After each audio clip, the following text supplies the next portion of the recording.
উদারবন্দ মহাসড়কের সংলগ্ন ঝাপিরবন্দের পেট্রোল পাম্পের সামনে অবস্থিত প্রায় ১ বিঘা পৈতৃক জমি জবরদখলের চেষ্টা চলছে বলে গুরুতর অভিযোগ তুলেছেন উক্ত জমি মালিক দিনমজুর আব্দুল আলী ও তার পরিবার। সাংবাদিকদের সামনে তিনি তার স্ত্রী শরীনা বেগম এবং ২ বোন জবেদা বেগম লস্কর ও জাহানারা বেগম বড় ভূঁইয়া এই অভিযোগ করেন। আব্দুল আলী ও পরিবারের দাবি, শিলচরের রাজ্যপট্টি নিবাসী গণেশ চৌধুরী এবং স্থানীয় সরকারি স্কুলের প্রাক্তন শিক্ষক নূর আহমেদের নেতৃত্বে ২৮ এপ্রিল দুপুর প্রায় ২টায় ওই জমিতে বাঁশ দিয়ে ঘর নির্মাণের চেষ্টা করা হয়। বাধা দিতে গেলে আব্দুল আলী ও স্ত্রী শরীনা বেগমকে লাঠি, দাও ও শাফল দিয়ে মারধর করে প্রাণে মেরে ফেলার চেষ্টা করা হয় বলেও তারা অভিযোগ করেন। আহত অবস্থায় শরীনা বেগম সেদিনই উদারবন্দ থানায় মামলা দায়ের করেন বলে পরিবারটি জানায়। পরে প্রাণনাশের আশঙ্কায় তারা ঝাপিরবন্দের বাড়ি ছেড়ে লাঠিগ্রামের গুলেরপাড় গ্রামে শ্বশুরবাড়িতে আশ্রয় নেন। পরিবারটির অভিযোগ, বারবার অনুরোধ সত্ত্বেও প্রশাসনের কার্যকর পদক্ষেপ না থাকায় তাদের নিজস্ব সম্পত্তি দখলের মুখে পড়েছে।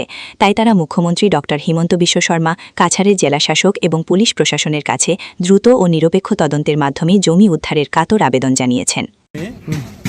আমার এখানে কিনা এটা সুনমিয়ার যারা ছেলেরা তার কাছ থেকে কিনা, আর সুনমিয়ায় বেচছিল আপনার ওই যে তমালকান্তি বণিকরে, এই তমালকান্তি বণিকে আমার কাছে বেচছে ১.৫ বিঘা। সুনমিয়ার কিনছি আমি, সুনমিয়ার ছেলের কাছ থেকে কিনছি ১২ কাঠা, আর তাহিরের কাছ থেকে কিনছি ৬ কাঠা, টোটাল হলো ৫৪ কাঠা। আমি কিনছি ২০১৫-তে কিনিয়ে লগে লগে ওয়াল দেওয়া হয়েছে, সম্পূর্ণ ওয়াল দিয়ে রাখি দিছি। ভাবছি পেট্রোল পাম্প করতাম একটা, অ্যাপ্লাই করারে পেট্রোল পাম্প এইবার লাগছে, এইবার লটারিতে আইসে পেট্রোল পাম্প। তো আমরা পেট্রোল পাম্পের যখন কাজ করাতেছি, কাজ শুরু করছি, তখন একজন আব্দুল আলী করিয়া একটা মানুষটা কয় তার জমি আছে এখানে। হ্যাঁ, এখন আমার বেড়া, আমার সামনে টিনের বেড়া ছিল, কমপ্লিট টিনের বেড়া দেওয়া, এটা তো খুলতে লাগবে। আর বাকি তিনের দিকে আপনার আছে ওয়াল দেওয়া, ভিতরে এখন জোর জবরদস্তি ঢুকিয়া এটা তার জমি, এই ব্যাপার। এখন কালকে আমি এফআইআর করছি, পুলিশে জানাইছি। পাটোয়ারি ৩বার কইছে এইখানে তার জমি নাই। পাবলিকের জিজ্ঞেস করে দেখুন আপনি, কোনো জমি নাই তার। হঠাৎ করে তার মেয়ে ছেলে এইখানে তার জমি বিলে ডিমান্ড করছে ১ বিঘা তার জমি, ১ বিঘা তার জমি বিলে ডিমান্ড করে। এটা কেস করছে। হ্যাঁ, আমি তো কেসে গেছি না, হ্যাঁ কেস করছে।